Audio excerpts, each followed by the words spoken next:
Arioch whispers to trees in the light. Elven senses tuned to nature's blight. Runi calls the spirits from the deep. Death cleric secrets never to keep. Bishop clangs with metal might. Roaring thunder in the night. Grime's got a grin and a glint in his eye, bugging the criminals with a fiendish try.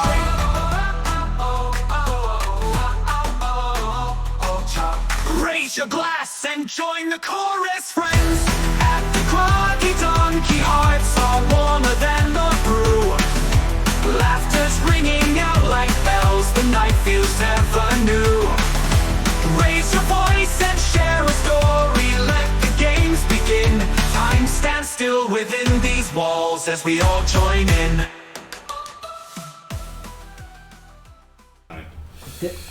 Oh, great. So we're doing a musical now? Yeah.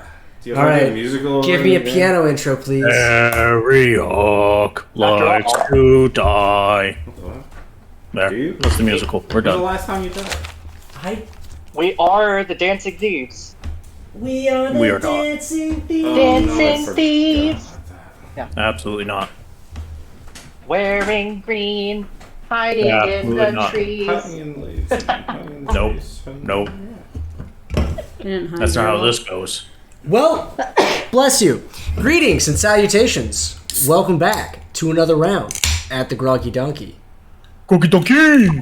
I'm Jacob, the founder and editor-in-chief here at the Groggy Donkey, and our speakers of the week. Jacob! Nope, wrong thing. Okay, click it down. I am also here. Hi, Morgan. I play Bishop. That's it. Morgan! Oh, my turn? Yeah, that's you. Oh, okay. I Kristen. I play Runi. Kristen! And you are? No one. No one! Yeah. Everyone knows me. I'm Brian. I play Grimes. Brian! Run! Brian! See, I made one call out for all of you guys. Stop making me special with more. Why? Oh, fine. If you don't want to be special. Jeez, alright, cool. Whatever, dude. I'm not bitter about it. It's fine. Dungeon Mistress. I am the Dungeon Mistress. I'm Talia, and I make all the shenanigans up. Alright, and that was the end of today's episode. Thanks for stopping by. Yeah, thanks Congrats, for joining. the Groggy Donkey calls us home. Before we get started, I want to announce on the actual episode that because I realized that I didn't do this sooner, and it's kind of shown.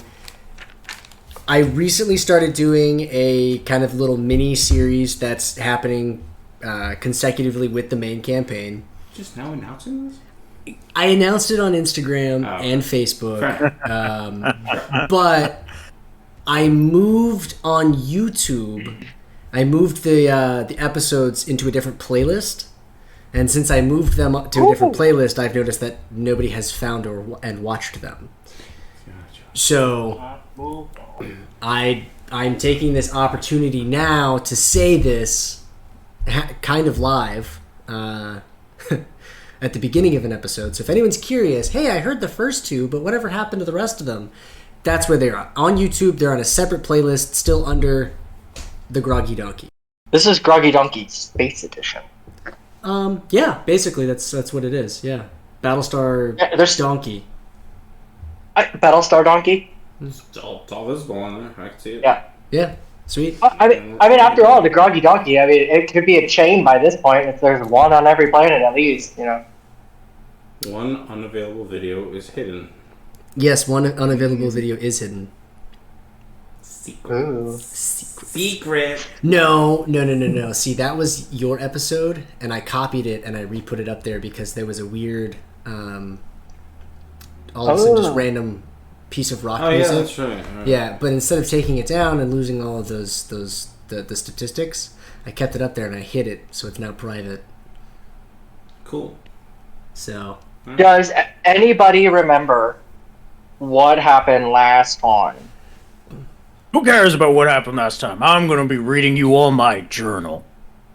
Oh, okay. I'm all for this. Send it. Yeah, let's go. Day 1. I took the elven pups into the heart of the woods tonight. No torches, no moonlight, just the dark. I showed them how to walk like the wind. Elves think they're quiet. Their boots clump up like ogres in a porcelain shop. Had them stripped to bare feet, feel the forest floor, muck between their toes, keeps them humble. I had them retrieve a lockbox from a caravan.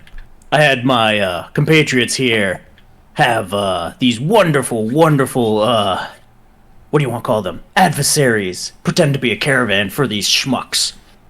I had each of these elves with bells on their belt, just to make it that much harder. So, I told them to go steal it. And what would you know? They failed. Here's my quote for day 1. You're not elves tonight, you're fog. Fog doesn't apologize for drifting through a keyhole. It just does. And if you snap a twig, pray the forest eats you before I do. After a couple days of training, we're now on day 3. Rain. Good. Rain hides their mistakes. I took this group of elves up north. Let's say, have them carry 50 pounds of river stone in sacks. Practice in real scores. I said halfway up, one of the pointy-eared fools slipped. Rope caught, but his sack spilled all over. Stones clattering like a tavern brawl. Had the whole cohort start over. Every one of them. Mountains don't forgive you. I told him that. Climb up to the guard tower at dusk. Sweep through the noble's treasure. And then you have to carry all of this to make your escape. This was the training. Quote of the day: mountains aren't obstacles, they're partners. Lean into the wind and let the stone's edge hide you. Fail here, and the only thing you steal is a dirt nap. After a couple more days, day 5. This time, we're gonna have them go through the market. Fishmongers reek, it's a perfect cover. I sent the elves to lift trinkets. Gave them some rules. No pockets, no magic. Just their hands and their wit. I had them go through for different people posing as merchants. As you know, Gardner was the worst at being a merchant. Then we returned to see how well they were able to bring back stuff. And some of them actually were able to haggle. Of course, Gardner got ripped off more often than not, and Bishop didn't seem to understand the concept of buying and selling and kind of just gave stuff away. So this training wasn't really training.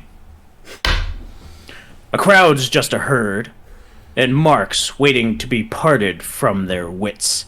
You don't hide in shadows here, you become the shadow. And they will never know you were there. Last and certainly not least was my final training. This was at the end of the week, day 7. I sent them into a vault. Grime does quotations. I set up a bunch of pressure plates, dart traps, rigged a ceiling so it was primed to collapse, and I gave them 10 minutes to steal as much as they could and get out. Most of them froze. One of them figured out a floor trap. Others stepped on them. Some of them actually showed like they were a pro. But then, they did the one thing that they shouldn't did. They triggered my avalanche. Yeah, that's right. I set up a whole avalanche to collapse this building that I built right out in the sticks at the bottom of this mountain. And I just saw them, running, panicking, and I yelled at them. Precision, not panic. And I had them go after this treasure. They all shaped up after I yelled, and they kept going for it. Luckily, all of them made it back with only minor bruises. And I gave them the quote at the end of this 7-day training. Legends aren't born from luck. They're carved from the bones of those who thought they could outsmart me. You're not bandits anymore. You're my echoes. And echoes outlast the original. I then shared a cask of stolen dwarven firewater that I have in my sack. It's still the worst drink on the planet. But now all these dancing thieves are less likely to die. Maybe. And just remember, if they catch you, you're not my problem. But if they don't, well, tell them Grime sent you. Then rob them blind anyway. Damn! There you go, there's my training journal. That That was fantastic. amazing. Now I'm just thinking there's 80s music in the background, just montage sequence of Welcome to the jungle. basically, Yeah. We don't play entire games. time. Oh yeah. That is so good. Oh my gosh. Brian, wow. Hot diggity You damn. definitely, you delivered give on me that. That two- was, Give me 2 weeks to write something, I can. oh yeah. That was great. Oh my gosh. So, Okay, what now we're you gonna can do do your is, recap. Hold on. mean- Hold on. We took a vote on this side. You guys couldn't see us, but that was inspiration worthy. yes, yes, Brian, give yourself an inspiration die. I was just thinking that, you have an inspiration dice if you don't have one already. I don't. Yep, perfect. You have an inspiration dice now. If I were there in person, I would give you the popcorn dice of inspiration. So, yeah, that was fantastic. Why, so thank you. for the little, I take my bow. as you should, standing ovation, bravo. I don't know how to follow that. Anyway, so That's it. Podcast is over. We're done. yeah, totally. This is our life now. So, does anybody remember what happened last time? So, if I remember correctly, we had left Mithas in the previous episode, and we were making our way to Birdsong City with the hopes of finding people to help us and possibly locate a seed of magic. Or Yes. more information about Tracy, we don't know, but we're still looking for her, and we're still looking for seeds of magic, but also people, because Grime pointed out that we weren't going to be able to do it on our own. We Right. encountered a group of bandits that attempted to rob us, did a very piss poor job of it, which Grime was just appalled by, and told them on no uncertain terms that they would take us to their leader and that he was going to, quote, whip them into shape. And according to his training montage, that's what happened. Yeah. So, so we're gonna have a little bit of. I'm gonna explain a little bit what happens before the little training montage, as you guys follow the little small group of elves that were leading you back to the camp. You pull into the camp. It's think like Jacob, you would know. You know the Robin Hood show that we watched. Yes. Think kind of like that. It's set up in this nice kind of foresty glen area. It's not too far away from like a river. It's near the base of the mountain, which is perfect because obviously it's not too far away where Grime could do his training, right? Mm-hmm. And it is close enough to the city that they run back and forth for like supplies typically. So supplies that they can't get in the forest, right? So there's tents, there's small little like wooden huts that they've set up. So it's a nice little, I guess you could say, like a permanent like camp. tiny little. What's that? A permanent encampment, like a we're out roughing it in the woods, but this is a permanent setup, you know? Right. This is a permanent setup. So, the group of elves brings you into the camp, and you can see them. They're all, there's some of them there. You walk in and you can smell some of them. They're cooking like lunch or whatever, because it's about that time. It's there's a couple of them. They're playing the lute. They're dancing. They're having some fun. There's a couple of guys over there. They're tanning some hide from some deer that they caught, and a couple boar that they caught. They're you see a couple of guys. They're sharpening axes and knives. There's a Fletcher over there, and he's making some arrows, and testing some. He's got some guys testing some arrows. It's a full encampment, and there seem to be quite the jolly bunch. The young elf that was up in the tree, that Runi ran up into a tree with Snuffleupagus, or Scruffleupagus, excuse me. She introduced herself as Yvain, and then she takes you over to the leader, who is sitting at his little cabin that he has there, and he's sitting outside, and he's kind of going over a map, kind of, with another elf. Kind of a very tall, broad elf. His hair is a little bit shorter, because elves typically wear their hair much longer. His hair is kind of short for an elf, and it's brown, real shaggy. He's got you could tell maybe he might be a half elf, because he's got some scruff going on. Typically, elves don't grow a lot of facial hair. But he's got a little scruff going on. And he's very, very large. He's got, that hairy chest thing going on. His arms are real hairy. So he's kind of a hairy elf, which is kind of weird to see. But he's very large, and he's leaning over the table with the leader of the group, who introduces himself as Jaromir.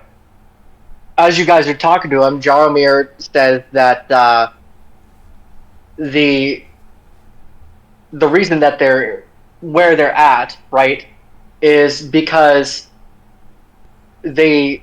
after the war between the humans and the elves, which wasn't terribly long ago, right? Well, for elves anyway, it wasn't terribly long ago.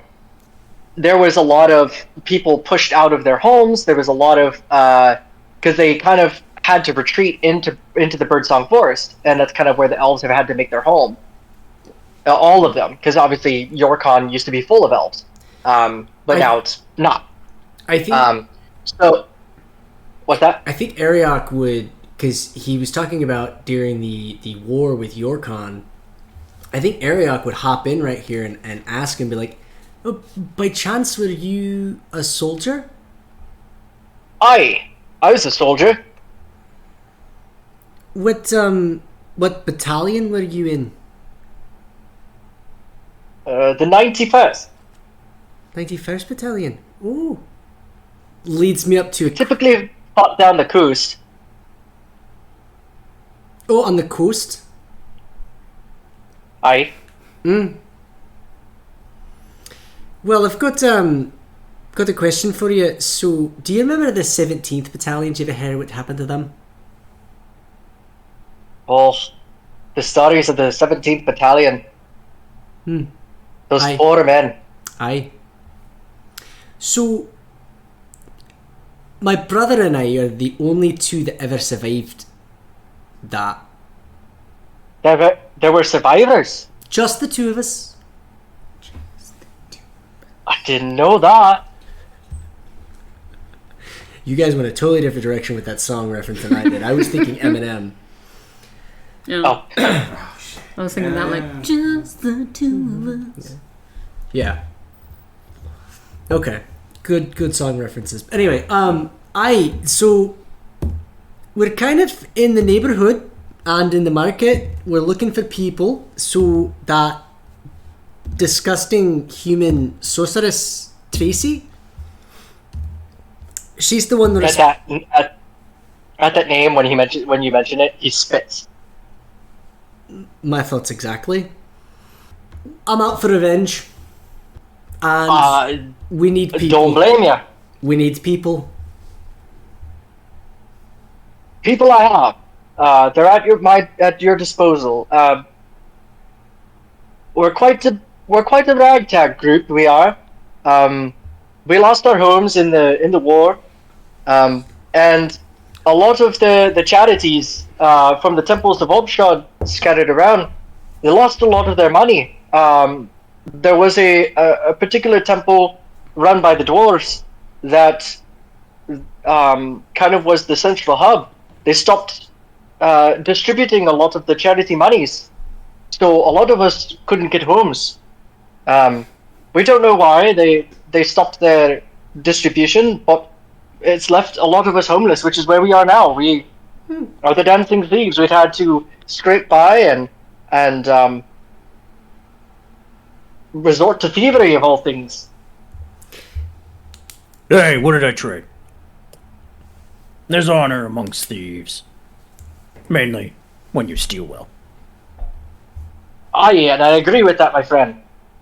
I'm gonna. Now, are you My you in a My are you in a s- friend? my bad? You seem like you have something to say. Detecting elevated stress levels in Grime. Grime, you wanna chew out Jaromir here? He knows full well that hell's gonna be coming if he don't call me boss.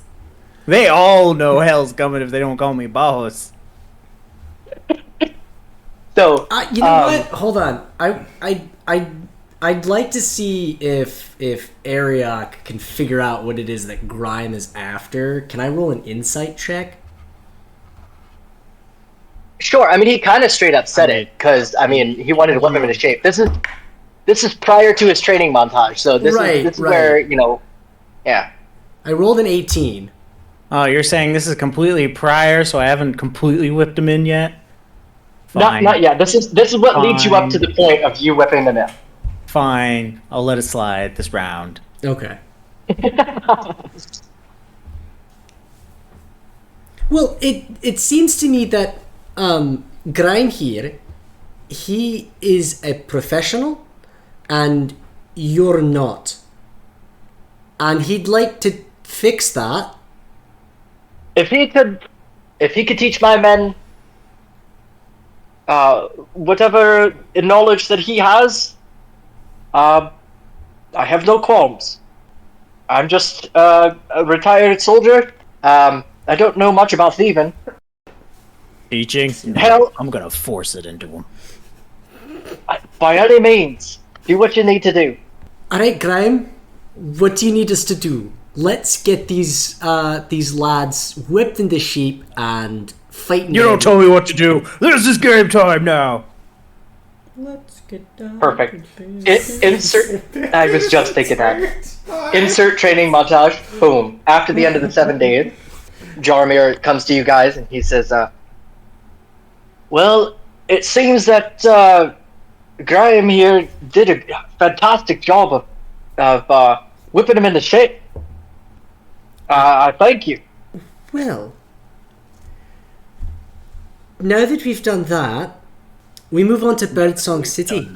You were the worst out of all the pointy ears here. I'm gonna need to whip you into shape. Who, me? Yes, you, Gardener. You were the worst. Can't sneak, noisy as hell, and you even got the other ones to join you in your antics of dealing with trees, of all things. But the cheese can be helpful. I don't want to hear it. Arioch crosses his arms. Just kind Runi's Drop in the and give me background. 50. Runi's just in the background with Bishop going, fight, fight, fight, fight. I think Bishop's gonna walk over to one of the trees and be like, "Will you assist us, friend?" See, you've even contaminated and uploaded your damn virus into Bishop over there. Oh my god. How the hell does Grime know about digital viruses? I'm losing it. We don't ask questions Yeah, that's here. true. We don't ask. Since you guys have spent a week with the Dancing Thieves, you've learned that a lot of them were either soldiers or they were just simple, just townspeople that were from some of the other cities scattered around Yorkon and other villages and stuff that they lost their homes, they got forced out, they got forced into the woods, so they're just tradesmen, most of them. But now they have a lot of the skills that Grime was able to impart upon them. their survival has gotten much higher. Of course, they still stand by their morals that they have. So even though that Grime did teach them a lot of the things, they still are kind of that rob from the rich to give to the poor type.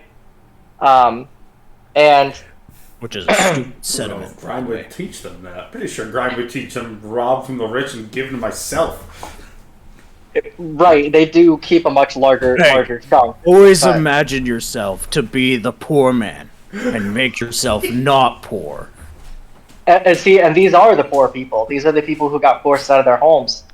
So, obviously, you guys would have mentioned, kind of like a little bit of your mission, what you're doing. So, Jaromir, he says, if you go into Birdsong City, take Heartwind here. He's my best man. He's the strongest of us all, and he's very knowledgeable of the city. I don't trust him. Heartwind is the big hairy elf. I trust him even less now. There's only enough room for one hairy party mate. Yeah, I was gonna say. Bishop, Oh, Bishop probably looks at Grime, looks at Harlan, looks at Grime. Corporate wants you to discern the difference between these two pictures. Trust me, Heartwind is not nearly as hairy as Grime. Okay. Yeah. He's just hairy for an elf. It'd be weird if he was. Yeah, that'd be very weird. So Heartwind, I'd be glad to take you to the city. Well, perfect. Don't need it. I can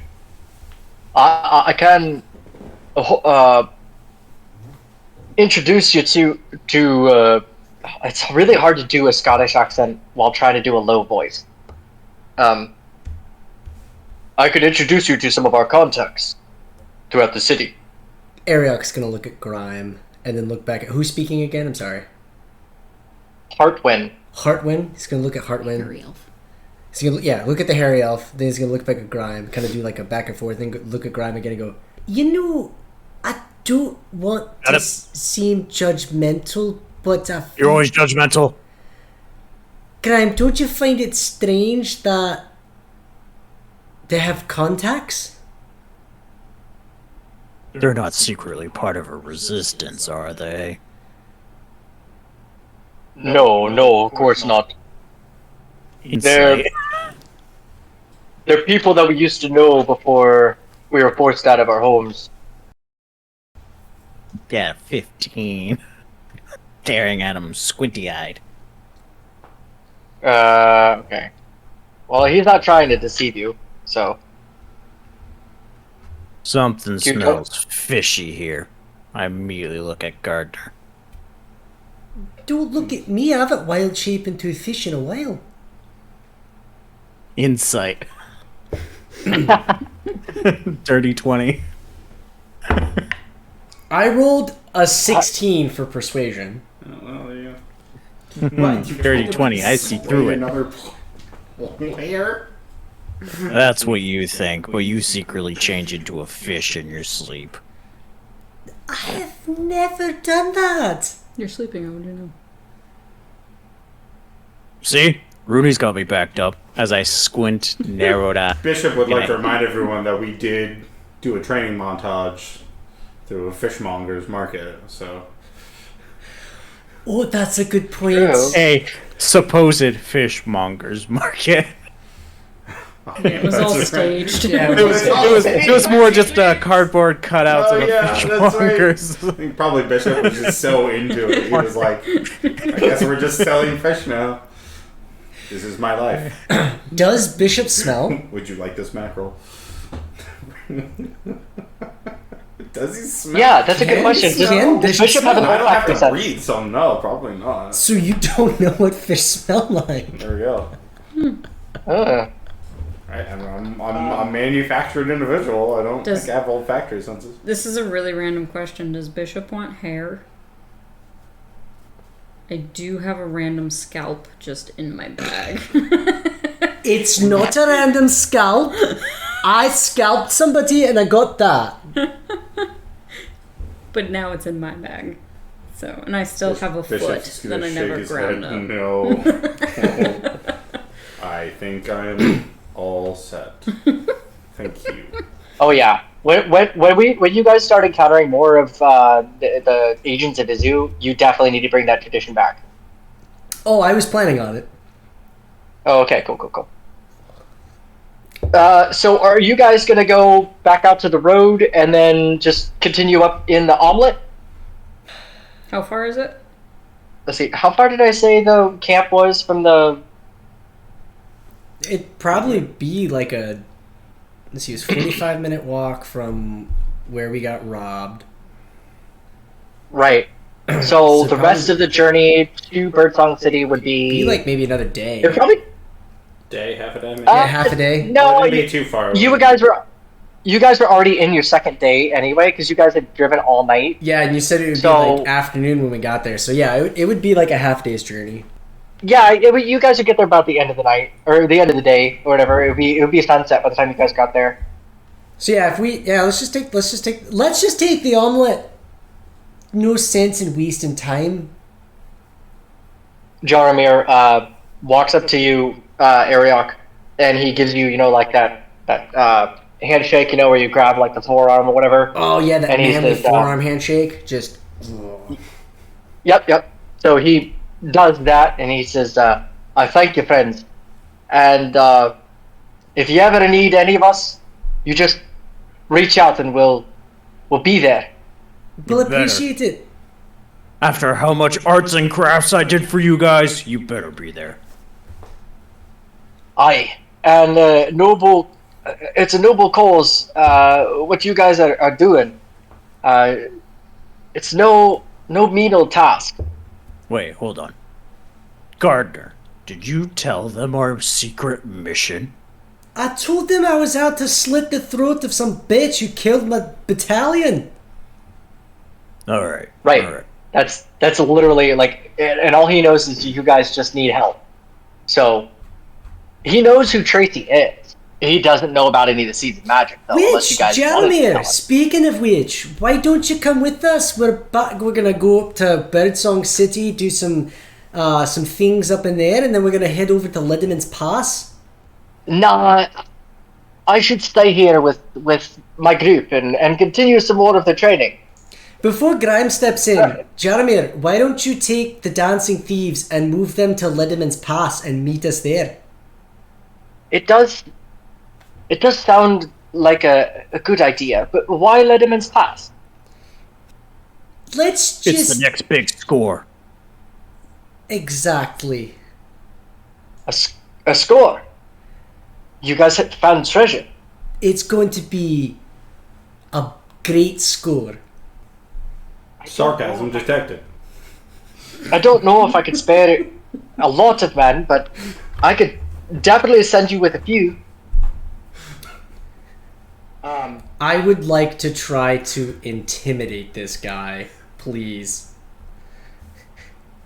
If I sure. notice, I don't know if Bishop would try to help you do that. Jaromir, You're gonna Yeah, screw it. intimidate Let's your... just say by happenstance, I give him assistance on that. I'll just stand by an Arioch and look scary. Not trying to look scary, but I will. move the Dancing Thieves to Lindeman's Pass and we'll meet you there. Let's see, first one's gonna be a 14, and that's a natural one. So 14! He says, but this is our home, and moving the entire encampment would be quite a feat.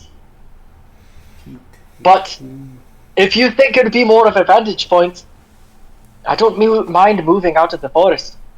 You'll be closer to the big score. I.e., but we lose our cover of the forest and the closeness to the city. We can establish a forward operating base closer to the city.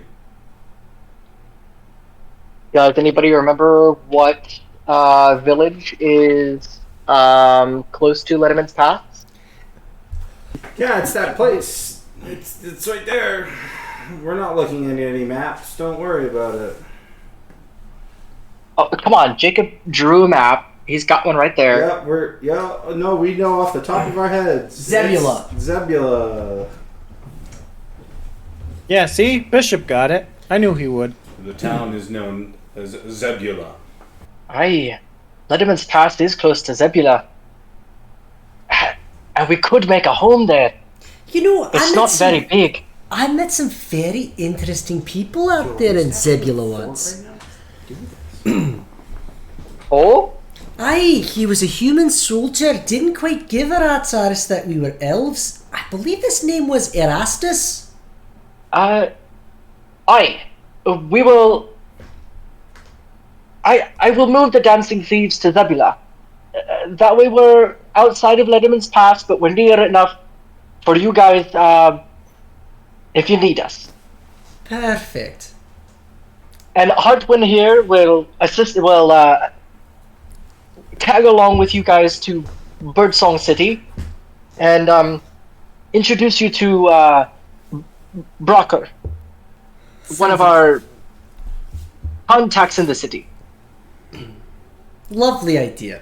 Brocker tends to find supplies. I don't ask how he gets them, but he brings them to us. Probably through thievery. Or other... Unfortunately, honorable profession. Unfortunately, most likely. But he's a druid like you, Arioch. Oh, wonderful. Oh, less honorable profession. Oh, Broker is he's a tough one. Arioch pulls the omelet out, sets it on the ground. He transforms the carriage. In the middle of the encampment? Well, no, he goes to the road. Oh, okay. This is like road talk while you guys are walking to the. Okay. Yeah. All right. Cool. Okay. Cool. Say the magic words, Arioch. Heckledy-pickledy, porridge and stew, turn big so I can ride on you. And then the two fingers out, thumb extended, points at it. The magic hits it. It grows large, and he climbs up on top of the omelet and he calls out, "Well, get in, everyone. Let's go." Jaromir and Hartwin, like they haven't seen anything like that before, and you hear Hartwin go, "Damn, that's interesting." Just dry like that.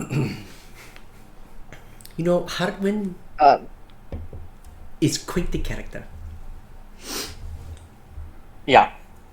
He hops on, like, you know, the what do they call it? The seat in the back, typically where like there's usually a trunk there. He sits in the back there.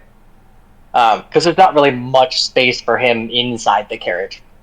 Because it's already got Bishop and Grime and Runi in there, so he could fit, but it'd just be a tight squeeze. Just with how tall. I have a bugbear feature that allows me to fit into small spaces. That's true. All right, so Hartwin squeezes in there once he sees that you can do that. He's not too familiar with bugbears, so.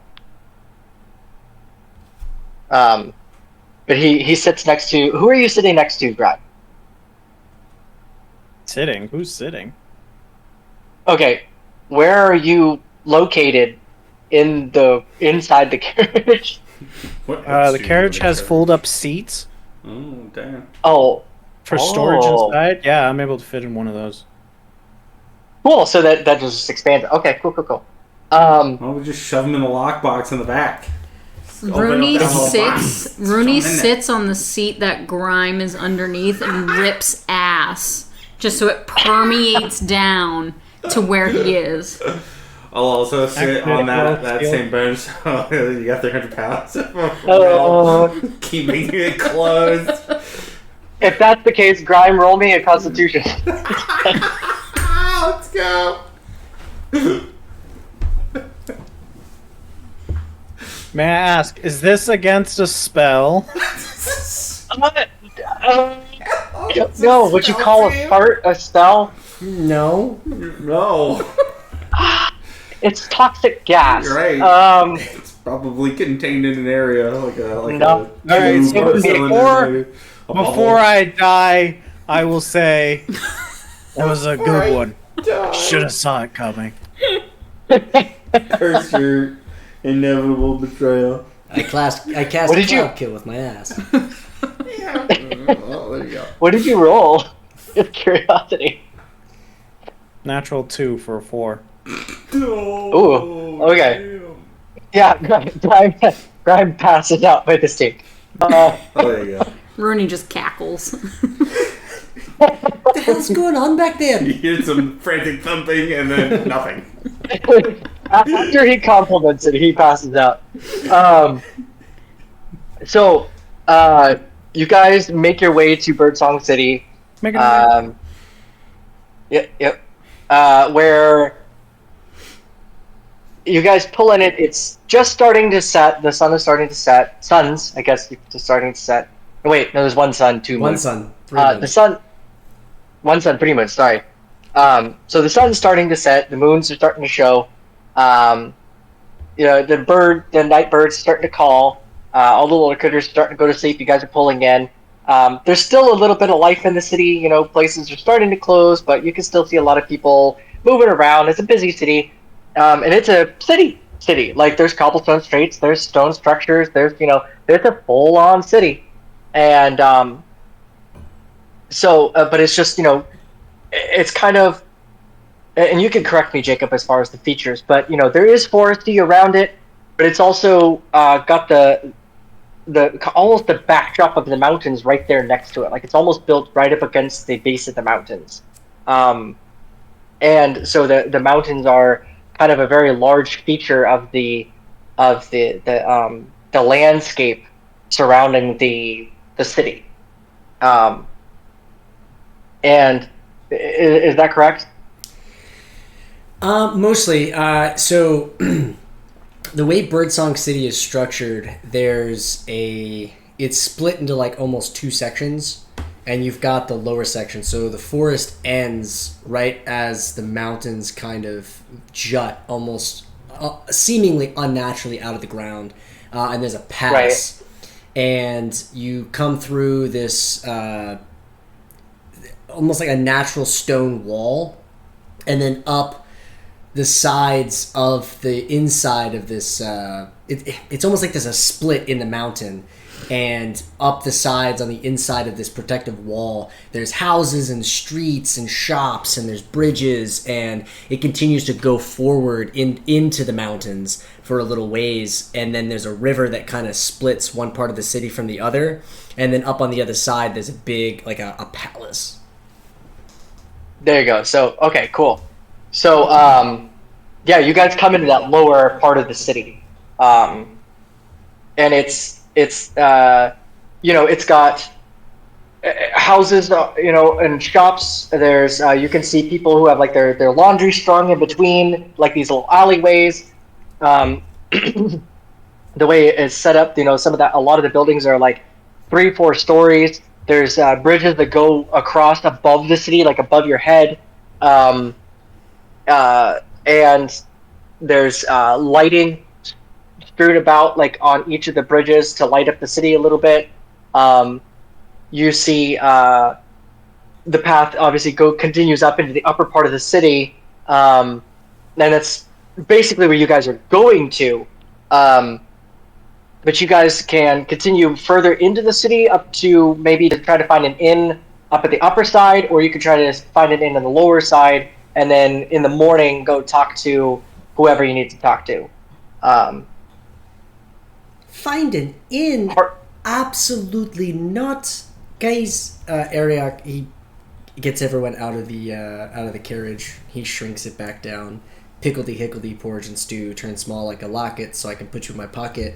And then he goes, we're going to go that way. And he points off to the right and leads them down a series of streets, and then down an alleyway, and then back up onto another street. And he goes up a flight of stairs, and he just walks up to this house. Grime, I don't have the key, so this is all you, buddy. Can you please pick this lock? Whoa. You're asking me to break and enter into a house? It's Adino's house. They perk Why up don't at the you name have the Adino. key? When at the mention of Adino, he goes, Adino, the paladin? Aye, that's right, that's my brother. Oh, the other survivor from the 17th. That's correct. He was up in he came down to the mountains into the city often for supplies, and he's actually he's done some pretty nice feats while he's been here. Some of the bards sing his praises. Oh. Well. Perhaps we go and listen to one of these bards sing one of these days. Some of the men brought some of the songs back from the city one day, and were singing them about Adino. Apparently, his powers as a paladin have grown, and he aids people, a little less fortunate. He's healed some people, and he took on a small group of ogre bandits and orc bandits that were coming down from the north, and he was able to take care of them. Yeah, you hear all that? Single-handedly. JJ? You hear all that, JJ? That's all that stuff you do, man. Well, from the sounds of it, it sounds like he's doing better than Gardner. Arioch narrows his eyes. Do you have that damn lock picked already? What? It's already done. I was gonna say, if he hadn't, I would have just tried the door and see if it's actually locked. He also, I believe, has been able to take care of nightmares. Like the devil? Which Oh, okay. I've never personally seen one, but he's been able to take care of them. The more you know. Crazy. Yeah, the whole time talking about his god Igersol. You know what? I'm gonna write him a letter and leave it in the house. Describe Adino's house for me, Jacob. So Adino's house is very simple. Adino's never been an elf of too many possessions, so it's very neat. It's very simple. You walk in, and there's technically 3 rooms to this place. He's got the main area, which is kind of like a dining area and a kitchen, and then like a living area too. So it's just like a seating area. An open floor plan. Yeah, an open floor plan. Yep. And then he's got a set of stairs that go up into like the bedroom, and then off of the downstairs area, there's like a larder. Is there an armchair? There would be actually, yes. Okay, Bishop's gonna go ahead and sit in that. It would be positioned by the fireplace. Yeah, absolutely. So, Just take my axe, Jacob- great axe, right to the side of the chair and just sit. Do you Jacob, am I correct to assume then if Adino has a house in the city, does that mean Arioch is a mama's boy and lived with mama? No. Since you went to your room. Yes, Arioch technically. Well, okay, so when He's a vagabond. when Arioch and Adino left to join the Elven army, they both were living with their parents. Right. Or with Mitha. And then they just kind of lived with the army. That was just kind of where they took up residence. In the barracks, in the field, wherever it was that they were. And then when they got out, Adino, well, I should say when Arioch got out, Adino stayed with the army for a little bit and got a house in the city. That makes sense. That would also be where he trained at the temple to be a paladin. Yep. And then Arioch went back to Phoenix Song, and then he went out into the woods. There's a patch of wilderness that the forest kind of stops. There's a small valley with a river that runs through it and a mountain on the far side. And just this little valley he kind of claimed and calls it Arioch's country, and that's where he lived for several years. So, Cute. I like yes, technically he's homeless. He's a but bushwhacker. He's a No, yeah. You're right. You're a vagabond. He's a vagabond. Vagabond. You're a vagrant. Nice. Okay. Vagrant. Arioch sleeps in trees and stares at the stars, and yeah, And apparently talks to trees too. and doesn't pay taxes. Doesn't pay taxes. Look at that. Fuck the bow. Don't worry, Bishop doesn't pay taxes either. So you guys are able to bed down for the night. Heartwind, he says, in the morning. Excuse me. In the morning, I will introduce you to Brocker.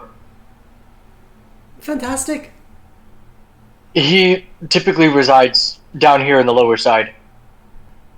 We might be able to find him on the streets or in the local tavern. Okay.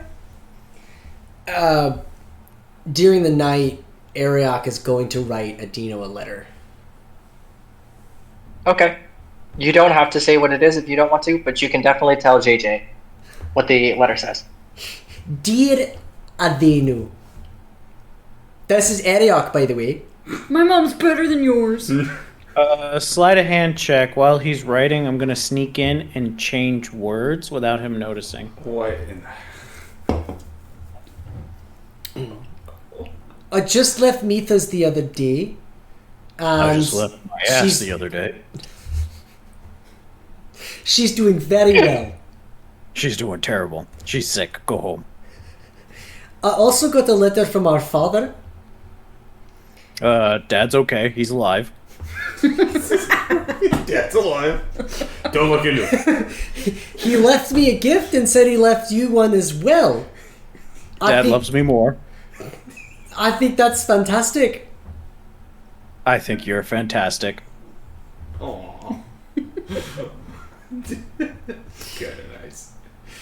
Bishop has been saying some strange things about Quirm. Bishop loves gods. Mainly bad ones. Runi is still kind of moody, but, you know, we love her anyway. I hate Runi, but also love her. I'm in a weird place with her. Grime is Grime. We recently took over a group of thieves in the Birdsong Forest. They're called the Grime Dancing Thieves. is the greatest person ever alive, and I should listen to every word he says. Just keep reminding me of that when you can. Tell him I missed him. I miss you greatly. Come visit sometime. And hopefully you join us again. Okay, that's enough of this wishy-washy shit. I don't know how close we are to Tracy, but Oh my god, I'm gonna get this letter go on forever. I'm hoping we stumble across a seed of magic soon. Back to the treasure hunt. And then I plan on flaying her ass alive. We'll see how things go after a wine and meal. I'll bring you her head. I'll bring you some roses. Much love, Arioch. Much love, Arioch. And then I folded out. I knew there was gonna be at least one who was gonna. Okay, question though. Are you writing this in Yiddish or are you writing this in Elven? Oh. I would have actually written this in Elvish. Okay. It's Grimy and speak. Grime, do you know Elvish? Funny story. Okay, learn Belgian. I know Dwarvish, I know Goblin, and I know Thieves' Cant. Okay. Okay. So, Grime's scribbles that he's changed basically turn out to be what he's saying because he doesn't know how to write or read Just Elvish. because I don't know how to write or read Elvish doesn't mean I can't write what I want. Right, exactly. So it makes sense. It reads kind of like a telegram, but those are the words that he changed it to. Dear Dino, So, stop. yeah, exactly. So it's kind of like that. So like he's changed words, kind of guessing, like what it is, right? And turns out he got kind of lucky and was able to write, what he wanted to write, just from his being around Elvish a little bit, You know when a little kid Able is to like pick up a few learning things. how to write, And he starts writing off, and it's like, capital letter, and then lowercase letter, lowercase, and then like a capital letter in a spot where it's not supposed to be. And that's kind of how I imagine this letter ended up. Like, it's beautiful elven script, Arioch's got decent handwriting, and then all of a sudden there's just like a yebbish word thrown in there. Exactly. That's exactly what I was thinking. Was the little backwards S, the like the words misspelled, but they still read. They're just misspelled. Right. It's clearly somebody else's handwriting. Right. So, but I mean that Adino is going to get that letter, the one that Grime changed. So, that I love that. That's funny. You guys are able to bed down for the night. Runi. Yeah. Do you remember what I told you offline last week? We're gonna die. She's gonna harvest one of our bodies. Unfortunately, this is not a visual media. You should see the look on Kristen's face. Yeah, she's confused right now. I don't remember what I had for dinner last night, let alone last week. Okay. So, essentially, what had happened while you were on Montreal,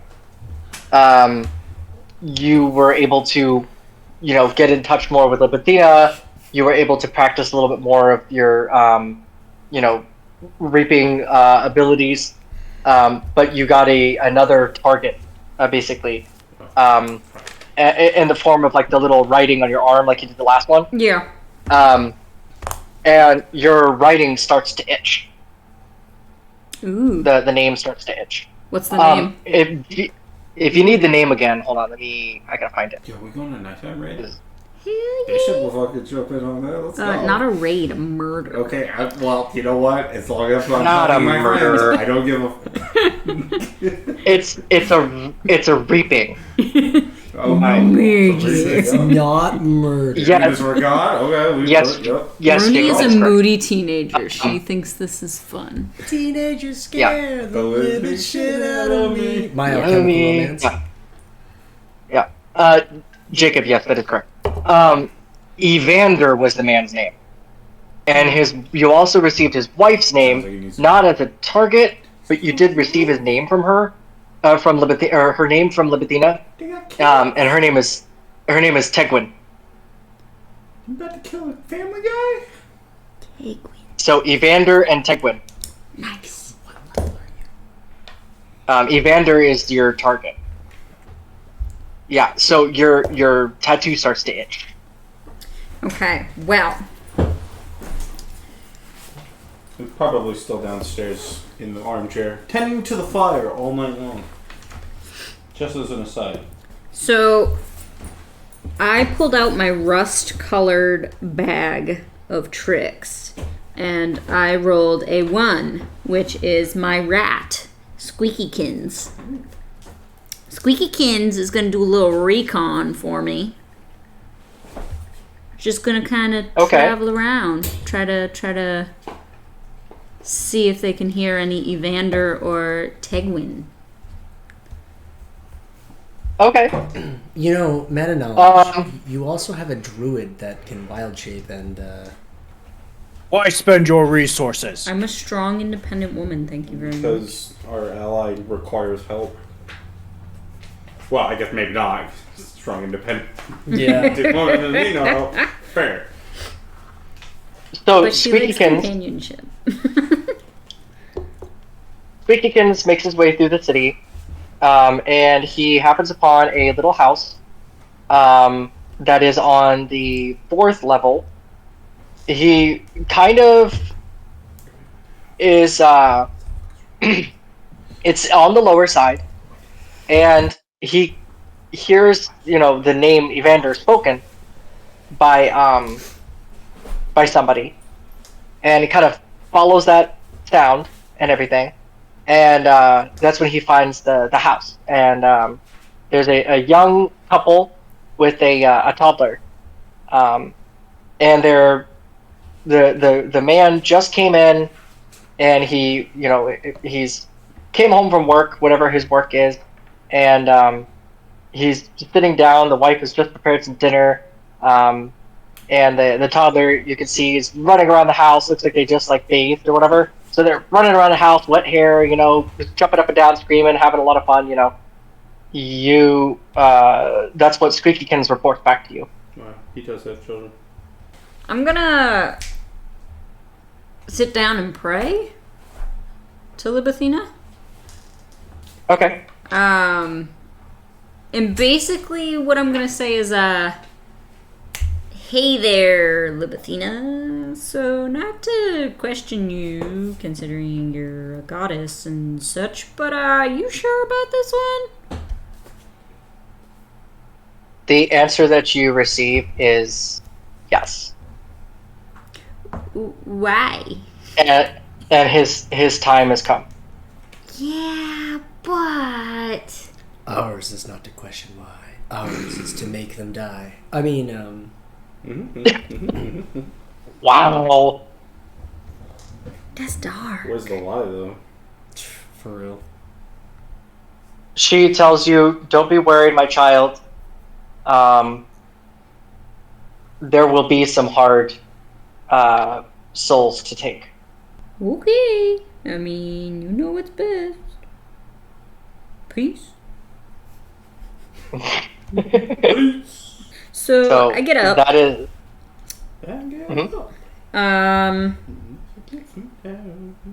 And so for this soul, Runi doesn't want it to be like the last one where she goes to the house and they kind of see what's coming and what's happening.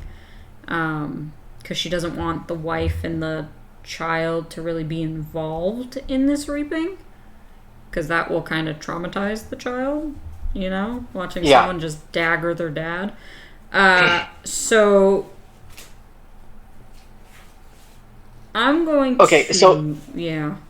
The instructions that Libatina gives you as far as reaping his soul, she says that, he is a mine worker in the mountains.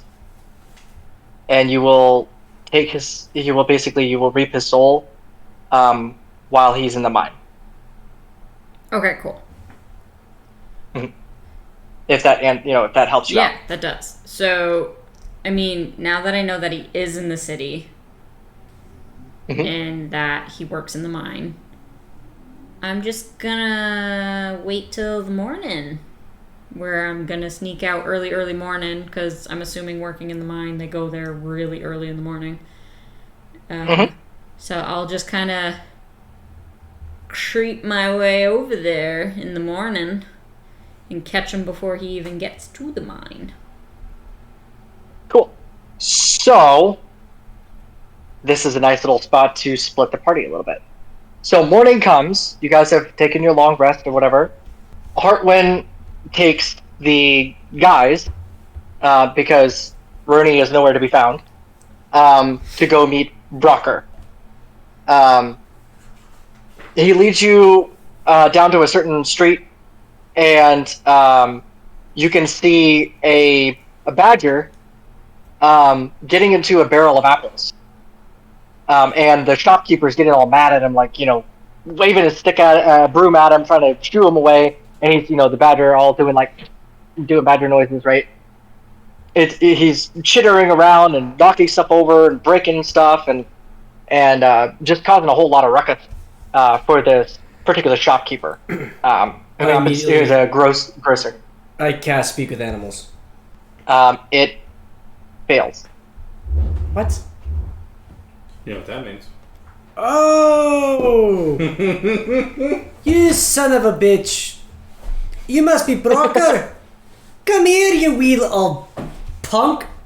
I'm speaking to him in Elvish, by the way. No, actually, no. I'm speaking to him in Druidic. Okay. The shopkeeper, not knowing what you're saying, but knowing that you're talking to the animal, he goes, is this your kitchen? Oh, It is now. No, it's one of one of his children. Hey, all creatures are Kraketus children, but he's got to belong to you if you're talking to him. Keep your critter under control. He's wrecking my stuff. My apologies. Brocker, come here, you bastard. Let's go. And I Brocker- attempt to scruff this badger, which I know is not a great idea, but Yeah, Brocker, not knowing you, doesn't really want to listen to you. wait, do I have? I've got what's his face with me, right? You do, so he will see Heartwind, but you're the one like in front talking to him, like trying to scruff him actively. So go ahead and roll me a. We're gonna call that a. Like a grappling yeah. check. You want to just roll an unarmed attack? Yeah. You know what? Yes. This is Add your dexterity to it. gonna go great. Sure. Let's see. That's a 17 plus 4, so that's a 21. All right, hold on. I'm gonna roll a counterattack, or not a counterattack, but like a dodge, basically. Right, the contested roll. Yeah. Contested skill check. Yeah. He doesn't quite make it. He actually rolled slightly higher than him. So, yeah, you're able to scruff him up, and you're holding him, arms like whatever. And he's Yoink. doing like his badger stuff. I pick him up, whoosh, yoink, and then I carry him out to the shop, and then I try to like cradle him, and I'm like, shh. And I say this in Druidic. Don't worry, I've got what's his name, Heartwind. I've got Heartwind with me. We're with the Dancing Thieves. And then I just like cradle him, and I'm like, oh, sweet little Broquin. You were nuzzling a full-grown man. Playing along, Brocker is going to kind of calm down a little bit and start like doing that weird like badger chirp that they do. Yep. It's real weird if you've ever heard it. Mm-hmm. But he starts kind of doing that little badger chirp thing, and but still being feisty and squirmy. Wait, I have a question. Is this like an American badger, or is this a European badger? Because that's a huge difference. That is. Mm-hmm. One is terrifying. I- One is cute. Yes. I don't know if I know the difference. Okay, so Google it. One is terrifying. And you know, one is cute. yeah, like a cartoon badger. You know, like a cute cartoon badger. That's a European badger. Okay. Oh, And then you that's what I was thinking. okay, then you have an American badger, which is this terrifying, nasty. Like a crackhead I mean, badger. Yes. I've seen. And then even worse They than look that's a very honey similar. badger. But Ooh, honey badger. They look very similar. Look at them getting bit by No, a they scorpion. legit look very similar. By cobra. Honey badger, okay. okay, I'll take your word for it that you think they look similar, but they don't. They're- I think they. Hold on. American badger versus European badger. What's the main difference? Oh, so an American badger is more brown and gray, and a European badger is black and white. yes. And okay, all right. So the European badgers are also larger than the American badgers. This is true. And again, we don't need to get on the topic of honey badgers. That's a totally different animal.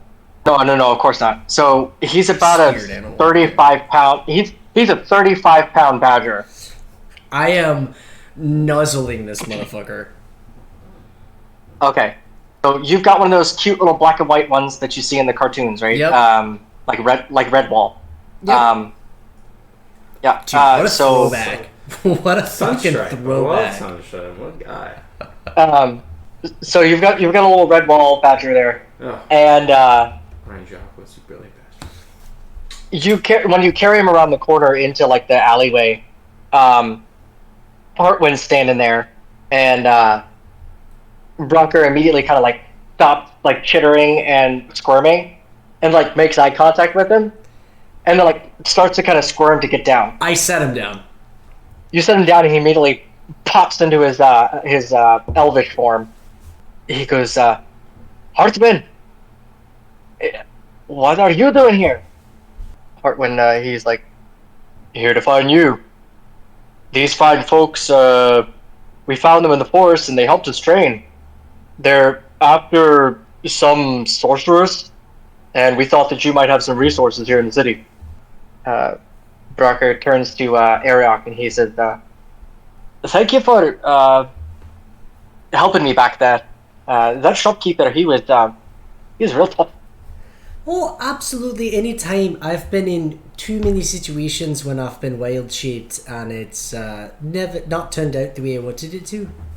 Are you talking about that one time where you were trying to court a bear as a bear? I was thinking of the one time he was a horse trying to get up onto the roof to chase someone. What about that one time that he transformed to a falcox to fly to a second story when there was a set of stairs right next to him? Yeah. All true stories. Basically, every time I've wild shaped, something's gone awry, okay?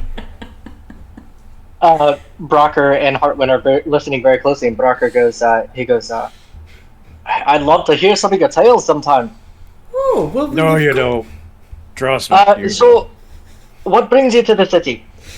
So, to put it plainly, we're Did looking... your friend just say it?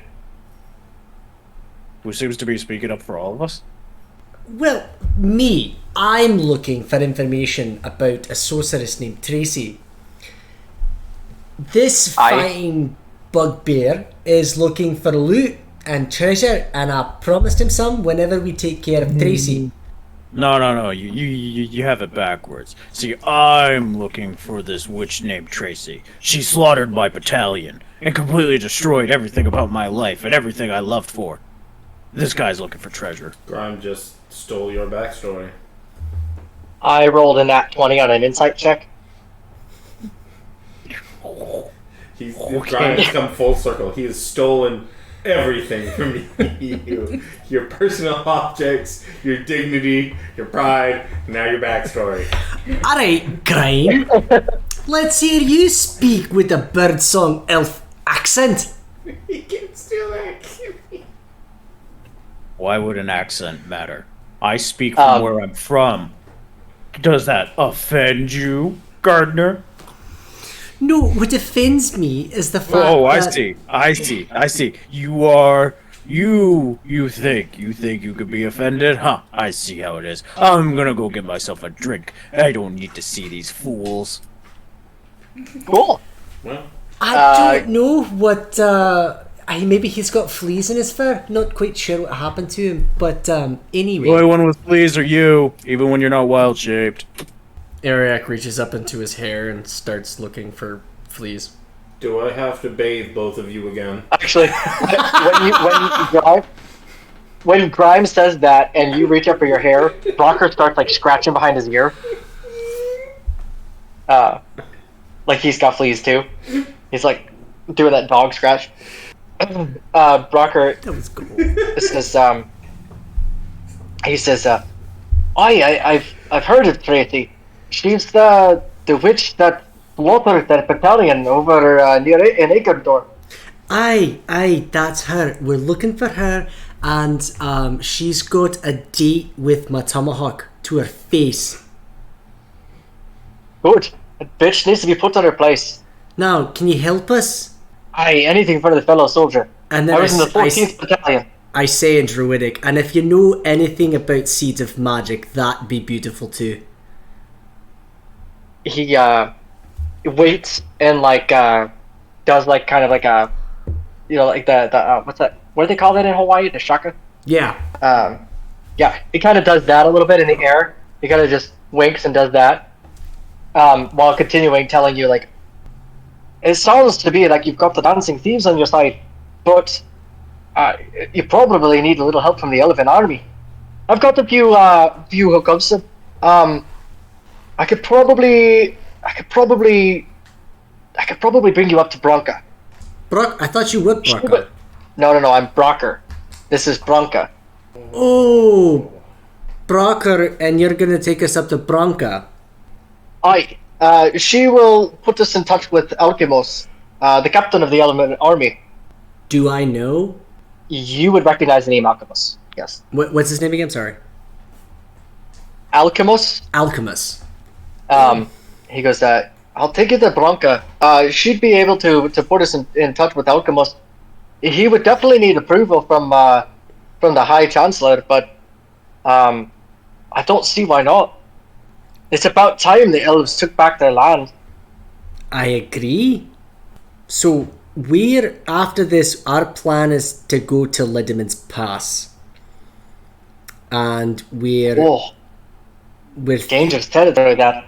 It is, but we're thinking that might be where Tracy might be, or perhaps definitely someone who could lead us to her. Now, I understand that it's... Well, actually, it's not really close to the Ecuadorian border. So it would be... never mind. He says that, or it could be other things, you know. And he does that shocker thing again and winks. It could be. It could be. Very, very much so. But, definitely lead us on to this Bronca. She would be found at the castle, in the training barracks, just off on the and he like kind of like thinks a minute, like with his finger in the air, and he goes, on the eastern wing. We'll find her there at the castle. Come on. All right. Fade to Runi. It's early morning. You wake up. You are able to locate the house where Evander lives, and you can see him leaving for work. He's got like a pickaxe. He's got a little bag over his shoulder, like looks to be like maybe his lunch or something like that, and maybe like a change of clothes or something, you know, in there. Like you can tell he's got like his workday gear. Roll me a stealth check to see if you can follow him stealthily through the city to the mine. Okay. 17. Perfect. Yeah, you're able to stick to the shadows. You're able to follow him through the city, and you know, just outside the city into the mountains a little bit, and into the mine. You go unnoticed for a little bit until a really tall elf with reddish hair stops you, and he looks and he goes, "Are you one of the new workers?" Yeah, I am. I'm not quite sure where to go. Oh, grab a pickaxe and head down that shaft there, and you'll see Evander there. He'll be able to show you where to go. Oh, perfect. Thank you. Aye, no problem. And he's kind of looking at you because you have, you know, pale skin and you look different, and you don't look like a typical elf, right? So he's kind of looking at you, trying to eyeball you a little bit, but he believes it. He buys it. You're able to go down the shaft, and you see Evander, and he's setting up his workspace a little bit, and he's, you know, just kind of setting up a little bit when you walk in. Do you say anything to him? Your time has come. I'm just kidding. or do you want to kind of maintain this little bit of a ruse? Oh. Well, I don't want to maintain the ruse, because Runi ain't got time for that. But, so she's gonna go up to, Evander, and she's just gonna kind of, like, word vomit why she's down there. Just, like, very quickly explain Libathina and everything that Libathina has told her, and how she is, like, one of her disciples who reaps souls, and sorry dude, but it's your time to go. Reasonable. He doesn't buy it at first, and he's like, "You're a crazy woman," and he kind of just walks off a little bit further into the cavern. And as you're standing there, your the tattoo right on your arm itches.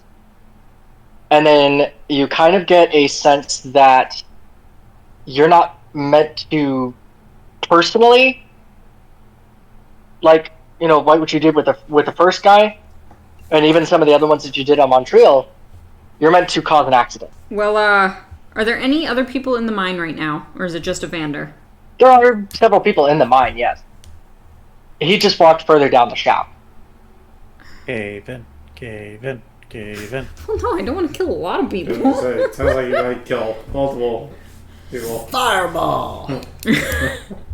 That's how you get burning caves that burn forever. As you're watching him, he starts to climb up a ladder that goes up to a further tunnel. So he's on a ladder right now?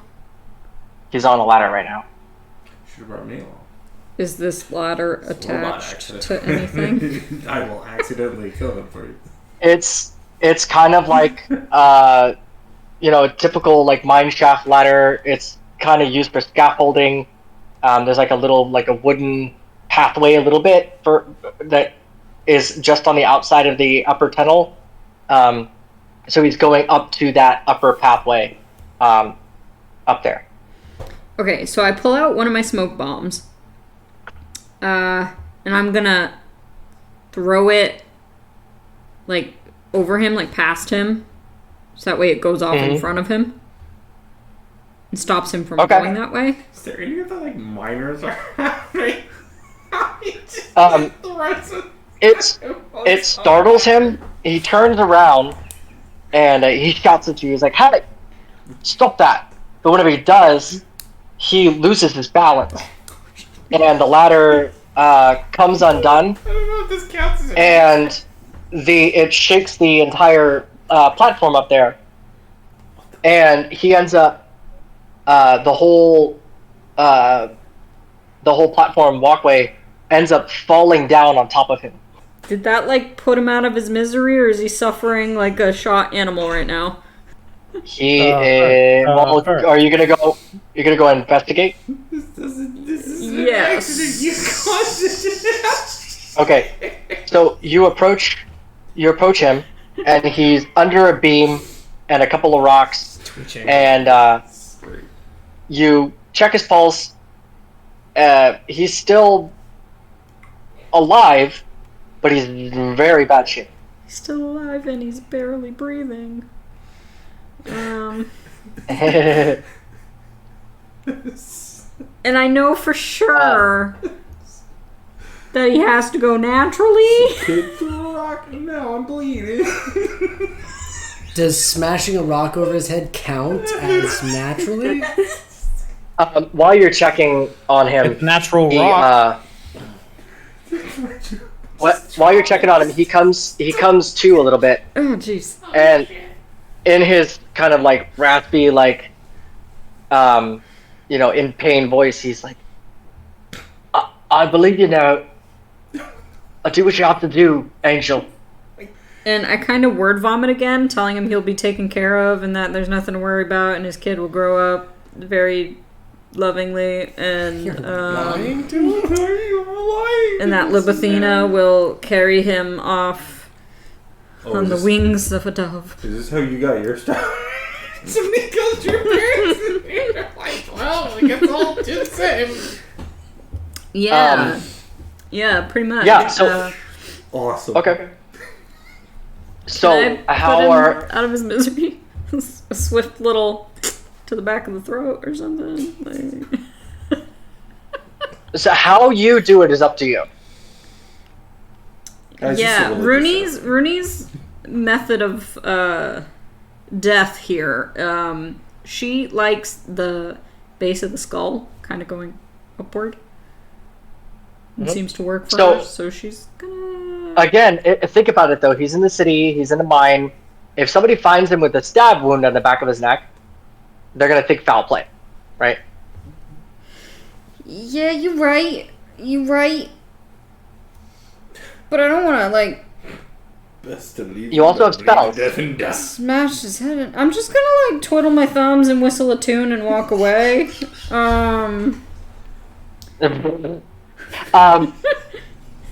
As you start to like walk away a little bit, because he's accepted his fate. He knows why you're there.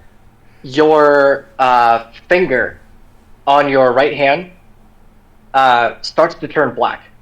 Ah, good lord. Okay, fine. I turn around, go back. Alright, so I'm going to... Okay, let's think this through. This is going to be very rough for the dude, but how close is he to death? He's not in good shape. If he's able to survive this, he's not going to be able to walk again.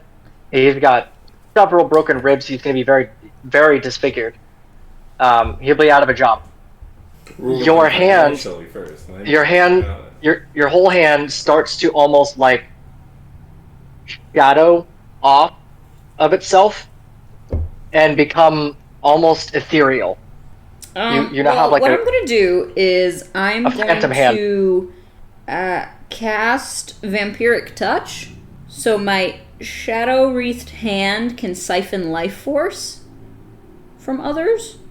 Technically to heal my own wounds. I don't have any wounds. You don't have. It's not a wound. Nope. Your hand is just your hand. Your whole hand is now like a phantom hand. You now have like this black, shadowy hand. Well, that's going to freak Runi out because she has no idea what the hell is going on. Of course. She's just looking at her hand like, what the fuck? Libitina then gives you a little bit of guidance, and she says, "Lay your hand on him." I'm just going to kind of like talk back to Libitina very sassily and be like, my actual hand or my shadow hand? And then walk over with my shadow hand and put it on him. Okay. Do you just reach out and just touch him, or do you like soothe him a little bit and then touch him? I just like put my hand on his forehead. Like Simba. Okay. You put your hand on his forehead. It kind of like basically goes through his head, and you can feel like something tangible, not like his brain, but like you can feel something tangible. Oh, good lord. Reach around in there. Yep. And whatever you can grab that. Well, I'm gonna grab it. Whatever it You is. grab it. When you pull it out, you have now taken his soul out of him with your hand. Alright. Is this the part where I put it to the gem in my dagger? Or do I... That is the part where you put it in your gem. Okay, yeah. So I do so. There you go. Libitina Kristen, you can now add onto your abilities, or specifically as a cleric of death. That is called the Reaper's Touch.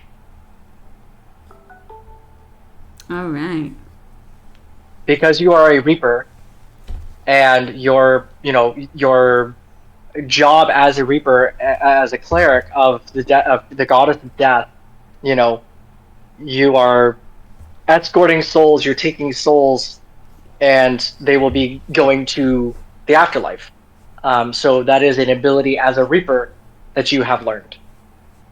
Okay. That is now the Reaper's Touch. That is now in your arsenal of ways of reaping people. Besides your dagger. Right. Cool. Mm-hmm. Or throwing smoke bombs and having them fall down and get crushed. Yeah. So then, what Runi's gonna do is she's gonna, like, become an actress and just kind of be like, help! Help! Accident in the mine! And, like, running towards the exit, kind of being like, help! Help! Evander's down! Yeah. Help! Okay. Yeah, some people come, they go over and, they're like, oh, he's dead, like, we have to tell his family. This will give you plenty of time to leave the mine at this point. There's enough people taking care of his body. I passed the redheaded dude that I passed before, and I just kind of tap him on the arm and go, I'm not cut out for this work, buddy. And just keep walking. Yeah, he doesn't question it.